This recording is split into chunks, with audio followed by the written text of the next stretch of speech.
hear more about your work and the challenges you're facing in this connection and documenting war crimes. Thanks.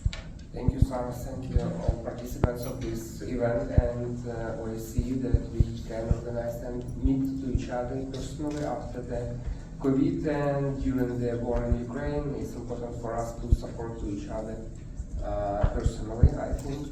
And first of all, I need to clarify that my title in the paper, UATV.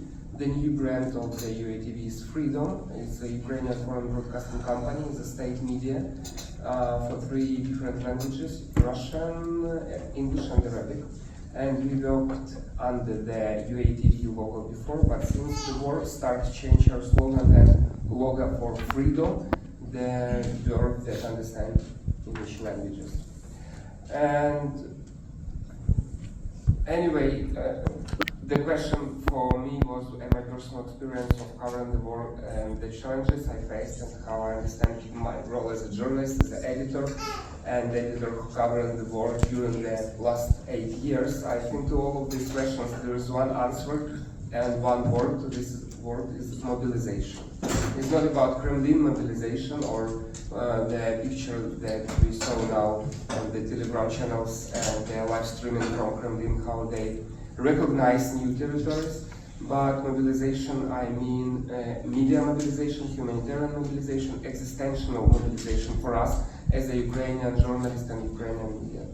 The mobilization was what made the war truly tangible throughout Ukraine and now inside Russia Federation.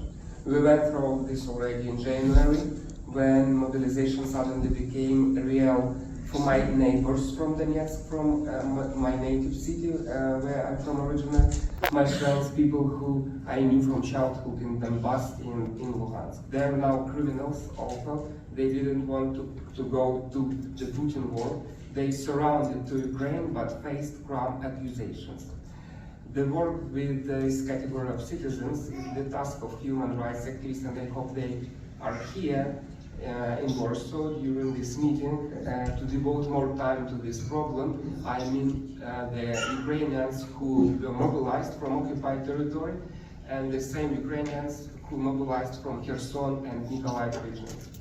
The work with this category of citizens is the task of human rights activists, and I hope they are here heard me and my message about that. After all, Putin is mobilizing the Crimean Tatars now, the residents of part of Mykolaiv region, Kherson region, the people from other occupied territory. But they're all Ukrainians, as well as people from Donetsk and Luhansk, and they don't want to fight against our and their country, I mean Ukraine. This is the big part of my media reporting that Sarah asked about, to documenting the human rights of the Ukrainians who originally from Donbas, from occupied territory, who spent the 8 years on that side, and now the Putin system used them as forces against Ukraine. And I see now even those who were unwilling or unable to accept the reality of war, they now have a sense of solidarity and drawn into it. I mean the mobilized men from the occupied territory and pro-Ukrainian citizens from NGCA, non-government control area. Therefore, to understand the victims of the war is important. I cannot expect count the categories of such victims, but these are not 2 or 3 or 5, but dozens of sites that have been suffering for 8 years in the eastern part of Ukraine and now in the south after Putin's invasion.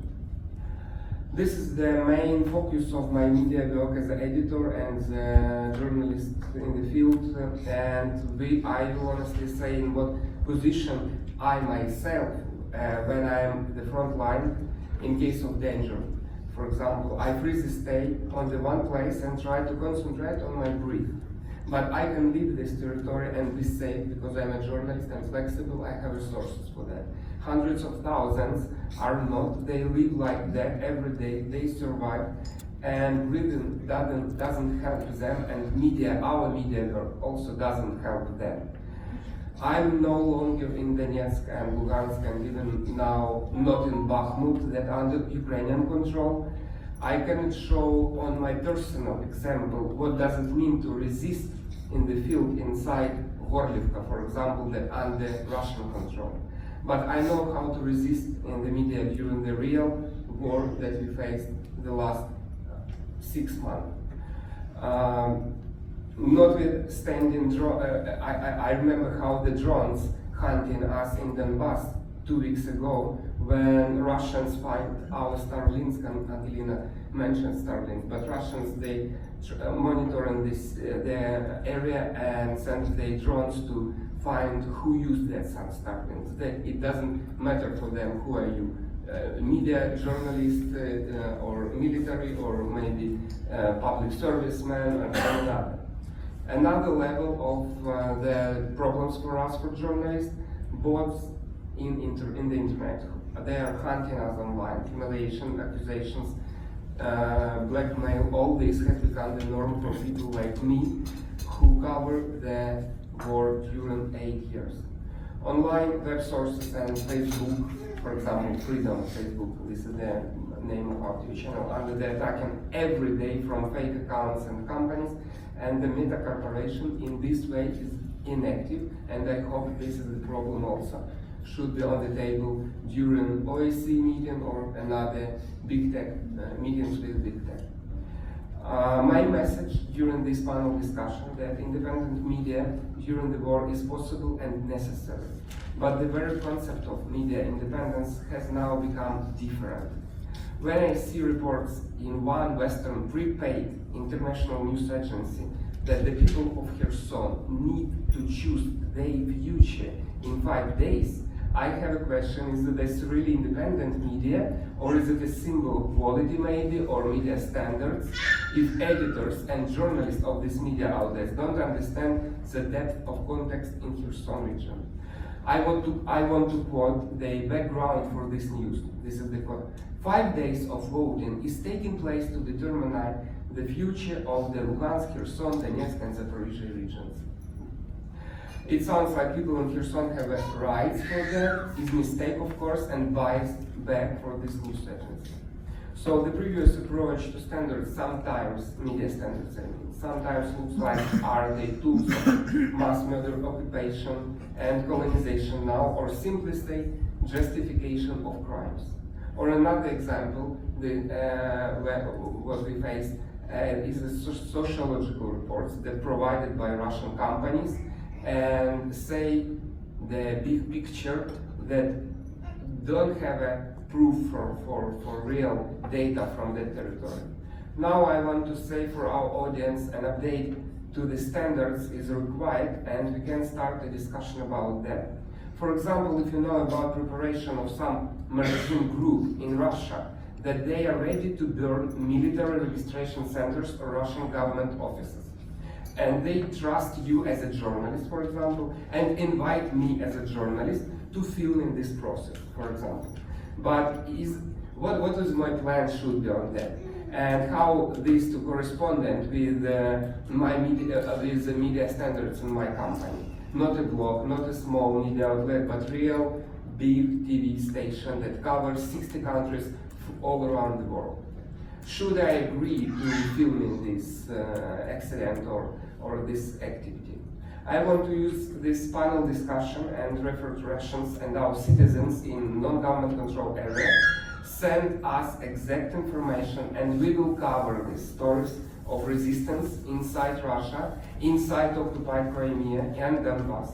We will do it without harm to you, to these people who are ready to share the information like that. I promise you can trust journalists, not propagandists. That means new media, that means that how we look on the new media standards. The Freedom TV channel exists for this. A lot of people understand in Russia and say me directly through Telegram bots channels. Look, destroying the criminal state and system in Russia is a manifestation of patriotism today. Ukraine and international media should be ready to show for Russian-speaking audiences. You are not alone. Unite in groups, create a team.